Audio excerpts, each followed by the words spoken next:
Every performer dreams of dying on stage, but not like this. When the lights go up and the music starts, no one expects it to be their final show. Yet for these legendary country artists, their passion for performing literally lasted until their final breath. The stories you're about to hear will change how you think about every live performance you see. December 25th, 1954 started like any other show night in Houston.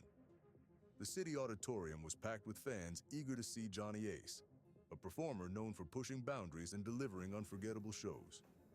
Back then, country music performances were raw, unregulated spectacles where artists would do almost anything to keep the crowd's attention. Firearm demonstrations were as common as guitar solos, and safety regulations were practically non-existent. Ace had developed a reputation for his Russian roulette act, a theatrical display that always thrilled audiences. What many don't know is that he'd actually been warned about the stunt multiple times by fellow performers. Big Mama Thornton, who was backstage that night, later revealed she'd personally tried to convince him to drop the act just hours before the show. Something felt different that night, she'd later tell reporters. The energy was all wrong. The backstage area of the City Auditorium was buzzing with typical pre-show activity. Stagehands were running final checks, musicians were tuning their instruments, and Ace was in his dressing room, preparing for what would be his final performance.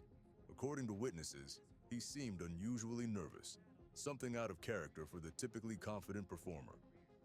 As the evening progressed, Ace's opening acts had the crowd properly warmed up. The energy in the venue was electric. During the intermission, Ace was backstage with a small group of people, including his band members and girlfriend. What happened next would change live performance policies forever. The investigation that followed revealed several crucial details that would reshape venue safety protocols across the country. First, there was no weapons check at the door for performers or audience members. Second, there were no trained medical professionals on site, something that would become mandatory at major venues after this incident. Third, the venue's insurance didn't cover this type of performance act, leading to a complete overhaul of entertainment insurance policies. The aftermath sent shockwaves through the country music industry. Venues across America began implementing strict no-weapons policies. Insurance companies started requiring detailed performance plans before providing coverage. Artists had to sign agreements promising not to engage in dangerous stunts without proper safety measures in place. Perhaps the most lasting impact was on the culture of live performances itself. The incident forced the industry to confront an uncomfortable truth. The line between entertainment and recklessness had become dangerously blurred. Veteran performers like Ernest Tubb and Hank Thompson spoke out about the need for change, using their influence to promote safer performance practices. Today, every major country music venue has a comprehensive safety protocol that can be traced back to that night in Houston. The incident is taught in entertainment law classes as a turning point in performance liability. While Ace's career ended tragically, his legacy lives on in the form of safety measures that have potentially saved countless lives in the decades since. October 12, 1997, dawned clear and bright over Monterey Bay, California. John Denver, fresh off a series of successful shows and already planning his next performance, decided to take his recently purchased experimental aircraft, the Rutan Long EZ, for a practice flight. What many fans don't know is that Denver had been working on new material specifically for his upcoming shows, and witnesses at the airport reported seeing him scribbling lyrics in a notebook just before takeoff. The circumstances surrounding his final flight reveal a dedicated artist who couldn't separate his love of flying from his passion for music. The aircraft's maintenance records, examined after the incident, showed Denver had made specific modifications to accommodate his guitar in the cockpit. A small recording device, commonly used by pilots for flight notes, was found to contain fragments of Denver humming new melodies and working through chord progressions. Airport staff later revealed that Denver had spent nearly an hour before the flight discussing his upcoming show schedule. He'd mapped out a series of performances across the country and was particularly excited about debuting some new material. The flight was meant to be a quick practice run, a chance to clear his head and possibly find inspiration for his next hit. What investigators discovered in the wreckage painted a poignant picture of an artist in his final moments. Among the debris, they found water-damaged papers with partially legible lyrics, songs that would never be performed. The recovered recording device captured not just flight communications, but also snippets of Denver working through a new composition, right up until the final moments.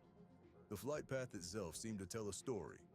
Rather than following a standard practice route, Denver had chosen to fly along the coastline, a path known for its inspiring views that had previously influenced some of his most famous nature-themed songs. Local pilots familiar with Denver mentioned that he often combined his practice flights with songwriting sessions, finding inspiration in the solitude above the Pacific. The impact on the country music community was immediate and profound.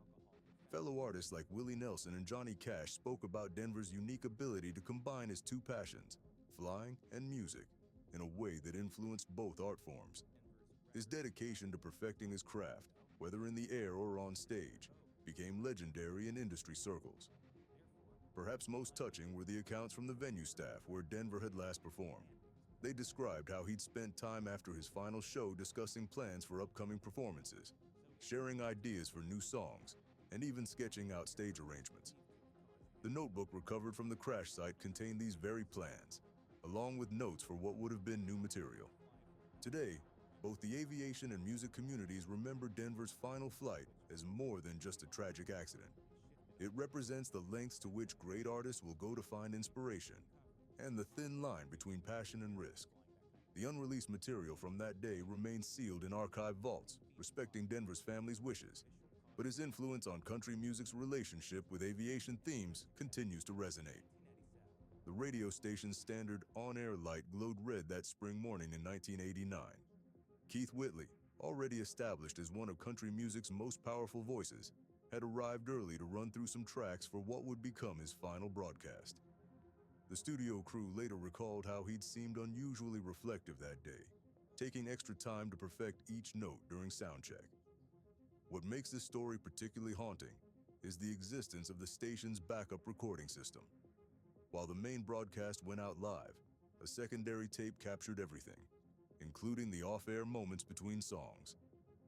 Audio engineers who've heard the complete recording describe subtle changes in Whitley's voice throughout the session, changes that became obvious only in hindsight.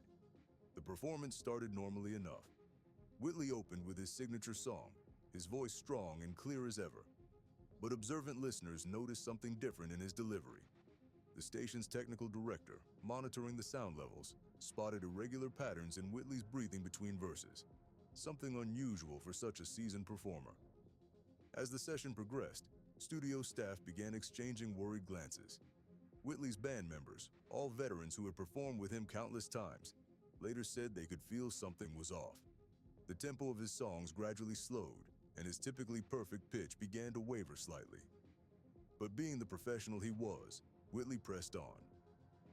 The most chilling aspect comes from the studio's security footage, which shows Whitley repeatedly wiping his brow between takes, something out of character for the typically composed performer. The station's air conditioning logs from that day show the studio was actually running colder than usual, making his visible discomfort even more concerning. What happened next became a watershed moment for live performance safety protocols. Mid-verse, Whitley suddenly stopped singing. The band, thinking it was an artistic choice, continued playing for several bars before realizing something was seriously wrong. The off-air recording captured the chaos that followed. Urgent whispers, scrambling footsteps, and finally, the sound of emergency responders arriving. The incident sparked immediate changes in how radio stations handled live performances. Within months, major broadcasting networks implemented mandatory medical personnel requirements for live sessions. Performance contracts began including health disclosure clauses, and studios installed emergency response equipment that wasn't previously considered necessary. The radio industry's response was unprecedented. Stations across the country began requiring pre-broadcast health checks for performing artists. The National Association of Broadcasters developed new guidelines for handling medical emergencies during live broadcasts. Even the studio architecture changed, with newer facilities designed to provide quick emergency access to performance spaces. Today, that radio station maintains a memorial studio, named after Whitley. The original equipment from that day is preserved behind glass, serving as a somber reminder of how quickly things can change.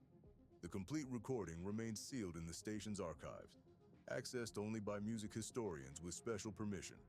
Industry professionals who've heard it say it serves as a powerful reminder of both Whitley's extraordinary talent and the importance of performer safety.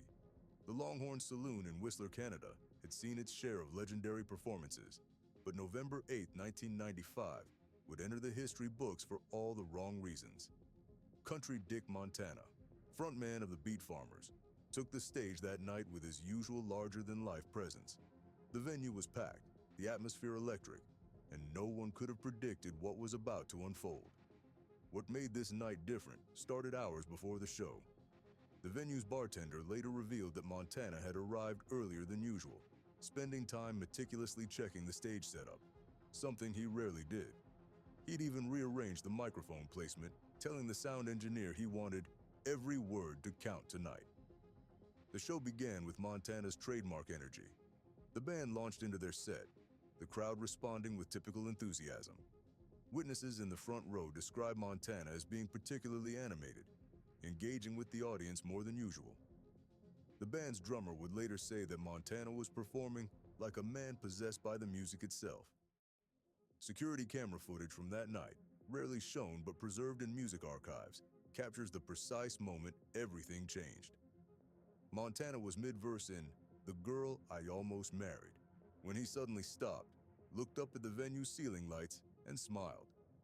The band, caught up in the performance, continued playing for exactly 32 seconds before realizing something was wrong. The most haunting detail comes from the sound engineer's log. The final frequencies recorded from Montana's microphone show him trying to hit one last note, a note that would never be completed.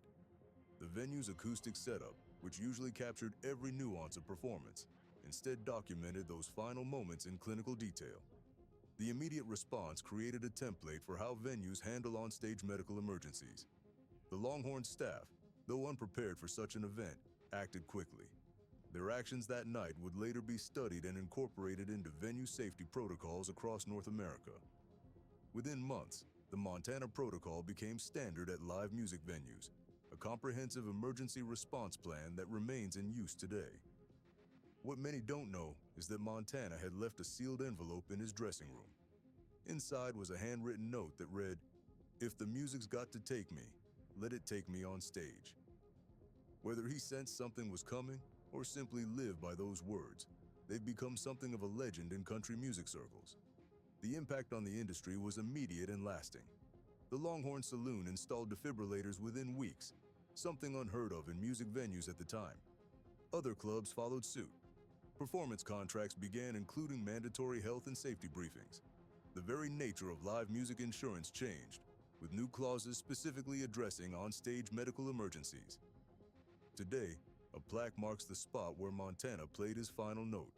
The Longhorn Saloon maintains his microphone stand behind glass, and every year on the anniversary, local musicians gather to perform in his memory.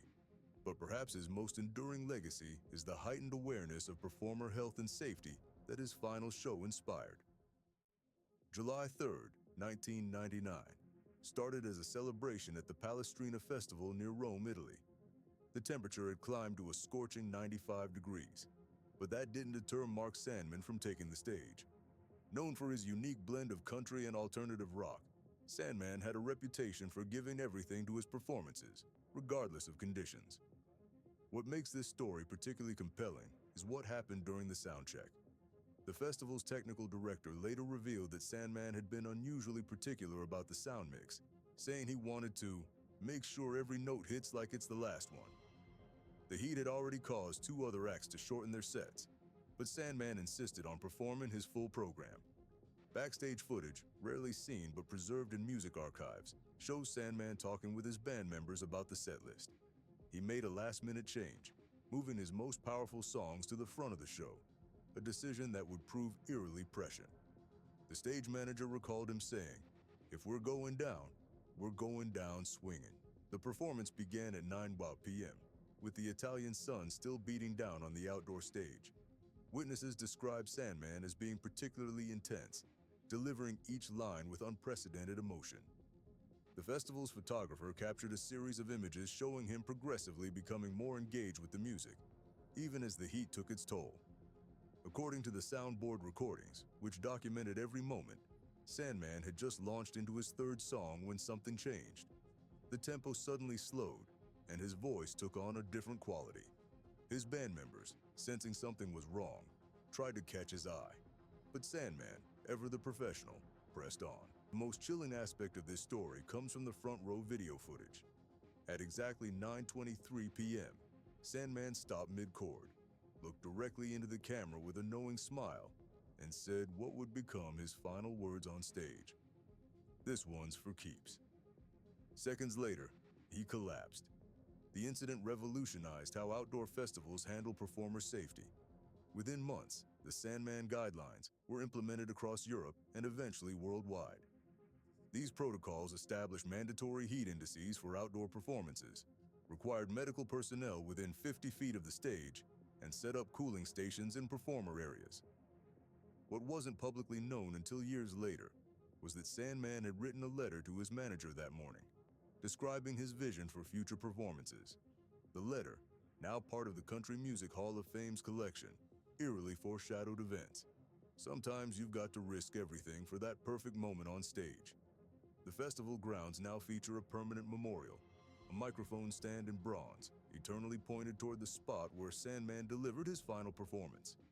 Every year on July 3rd, local musicians gather to perform his songs, but with one strict rule: no one stands in exactly the same spot where he last stood. The legacy of that night lives on in modern festival planning. Every major outdoor music event now includes what organizers call the Sandman Check, a comprehensive evaluation of environmental conditions before any performer takes the stage.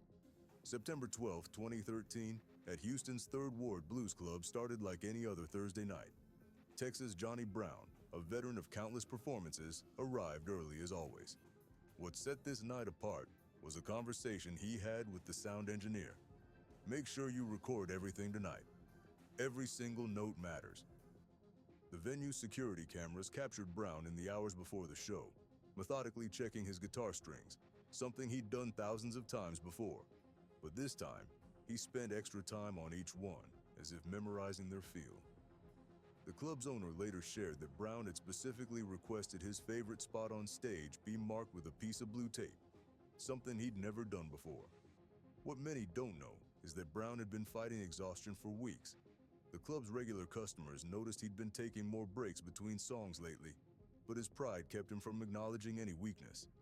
His bass player revealed years later that Brown had turned down multiple suggestions to take a break from performing, always responding with his trademark phrase, "The show ain't over till it's over."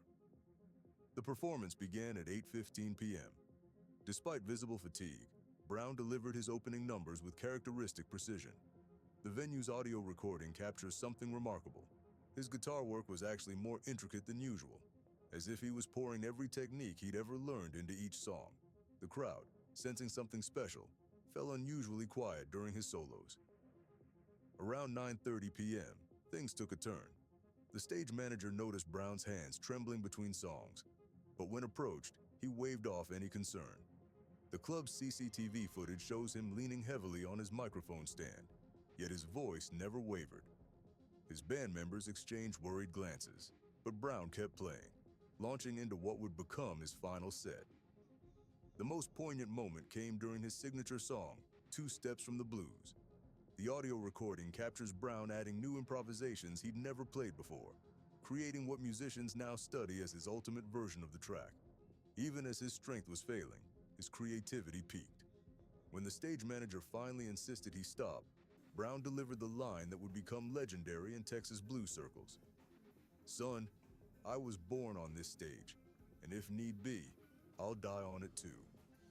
He finished his set, took a final bow, and was rushed to the hospital immediately after leaving the stage.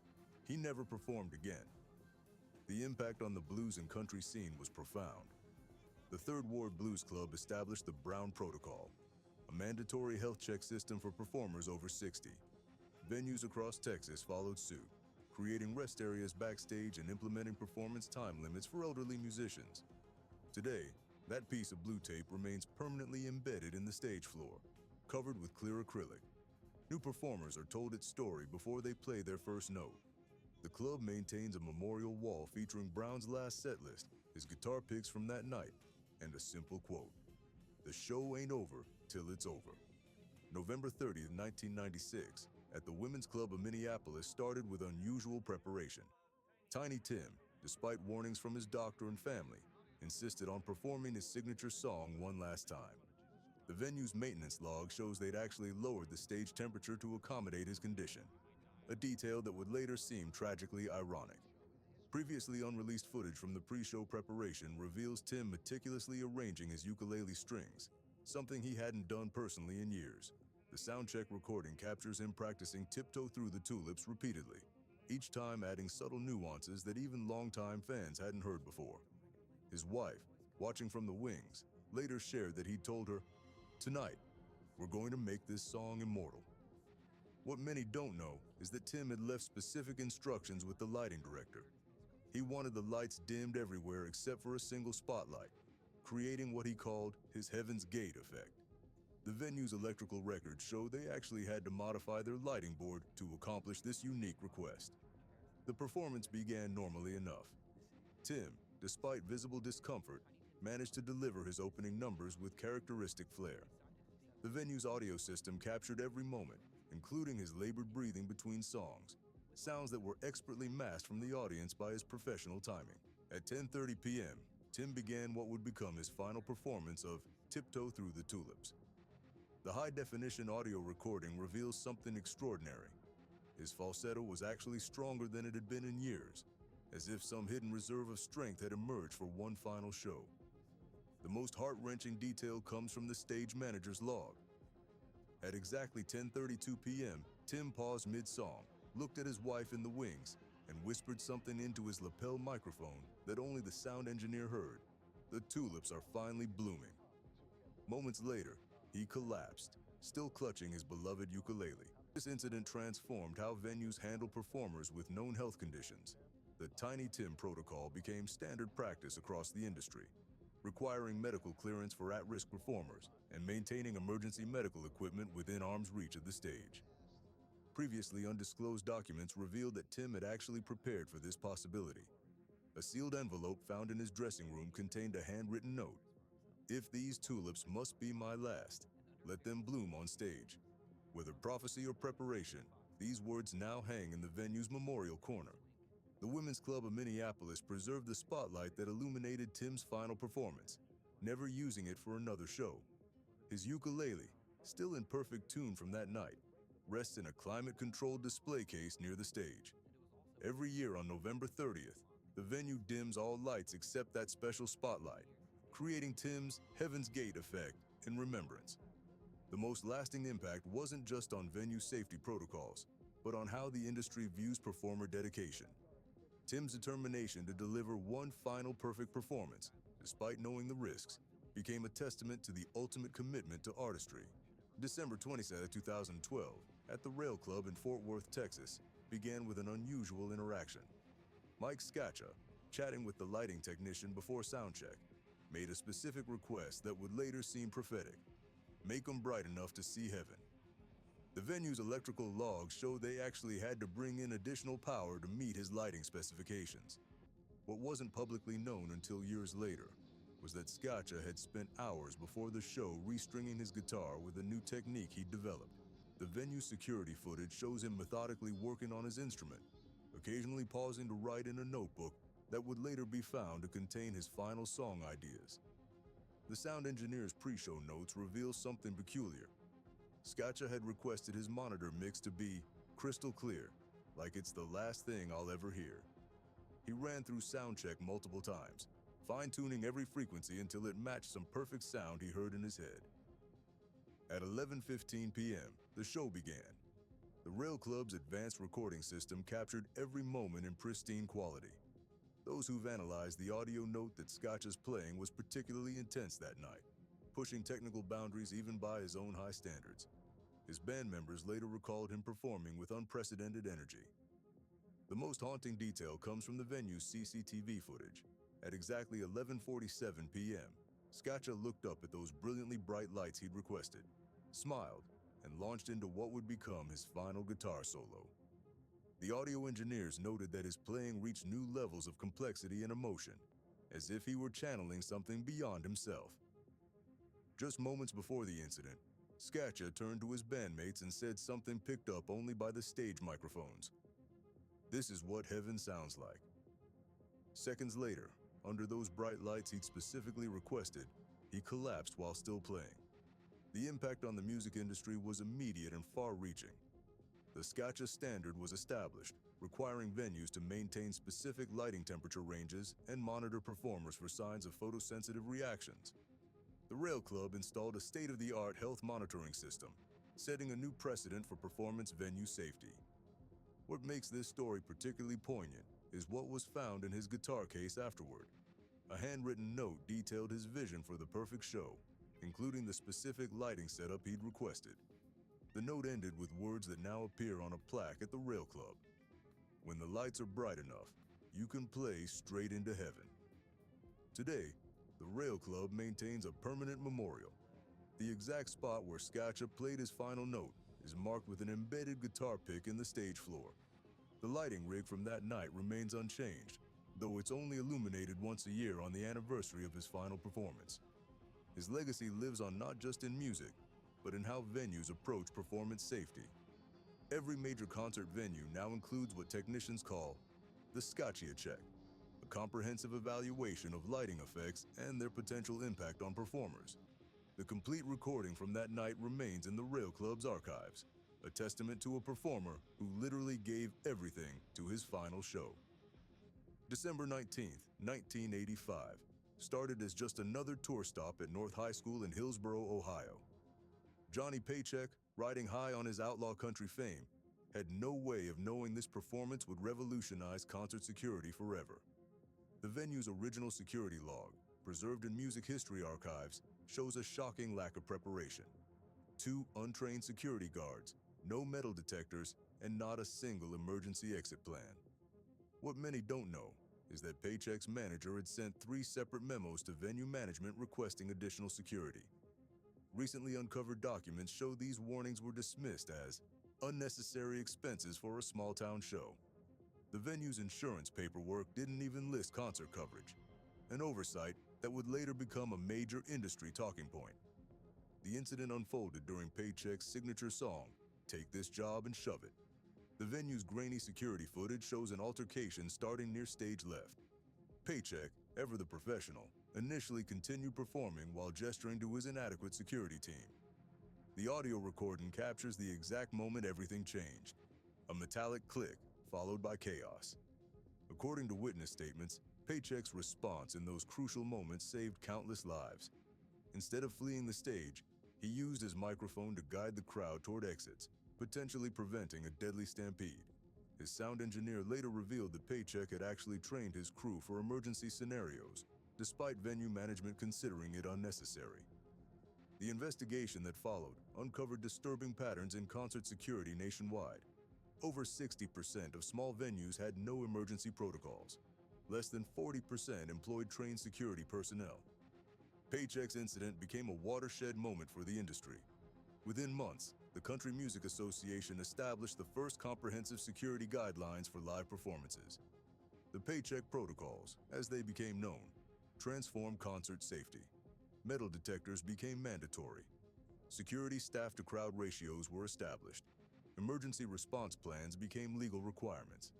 Even venue insurance policies changed, with new riders specifically covering concert security incidents. But perhaps the most significant change came in artist contracts. Paycheck himself helped draft the new standard performance agreement, which gave performers the right to cancel shows at venues failing to meet basic security requirements. His personal notes from these meetings, recently donated to the Country Music Hall of Fame, show his dedication to preventing similar incidents. Today, a framed memo hangs in the Hillsboro venue, Paycheck's original security request, marked "Denied" in red ink. It serves as a powerful reminder of how close the industry came to tragedy. Every year, concert security professionals gather at the site for advanced training, studying that night's events in detail. Paycheck's legacy extends far beyond his music. While he survived that night, his actions and advocacy afterwards saved countless lives.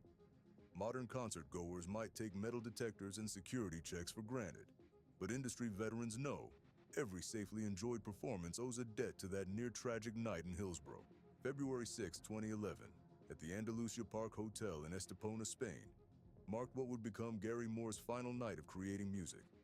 Fresh from a sold-out performance at a nearby venue, Moore had transformed his hotel room into an impromptu recording studio. The hotel's night manager later recalled hearing the gentle strumming of a guitar echoing through the hallways well past midnight. What makes this story particularly compelling is the detailed record left behind in that hotel room. Moore's personal recording device, still running when he was found, captured over 3 hours of new material, songs and riffs that had never been heard before. The hotel's maintenance log shows that staff had received noise complaints, but, recognizing the quality of the music, decided not to interrupt what would become his final session. Security footage from the hotel tells a poignant story. At 11:23 p.m., Moore can be seen entering his room with his favorite Gibson Les Paul, stopping to chat with a housekeeper about needing extra towels to soundproof his impromptu studio. The camera caught him making several trips to the ice machine, presumably to keep himself awake as he worked on his new material. The most haunting details come from his room itself. Pages of handwritten notes were scattered across the bed, containing lyrics and chord progressions for songs he'd never get to perform. His guitar tech later confirmed that Moore had been working on an entirely new style, blending his signature blues with traditional Spanish flamenco, inspired by the coastal views from his hotel window. The practice amp found in his room, a small Fender that Moore always traveled with, contained something extraordinary. Its built-in recording function had captured fragments of what music historians now call the Estepona sessions. These recordings, while never officially released out of respect for his family, are said to contain some of his most innovative work. This incident transformed how the touring industry approaches performer health and safety. The Moore Protocol established mandatory rest periods between shows, hotels partnering with music venues implementing regular wellness checks for traveling artists. The industry finally acknowledged that the space between performances could be just as dangerous as the stage itself. What many don't know is that Moore had actually scheduled a meeting with his producer for the following week. His calendar, found among his belongings, showed plans to record these new songs, compositions that now exist only in fragments on that small practice amp. Today, room 2816 at the Andalusia Park Hotel has become something of a musician's shrine. The view that inspired Moore's final compositions remains unchanged. His last set list is framed on the wall, and the room's guest book contains entries from countless musicians who've come to pay their respects. The hotel maintains a small memorial in its lobby, Moore's practice amp, silent now, displayed alongside the last pick he used. Every year on February 6th, local musicians gather in the hotel bar to perform his songs, while that final room remains empty, a quiet tribute to an artist who literally worked until his last breath. If you want to know more about your favorite Golden Era country stars, then watch this video next.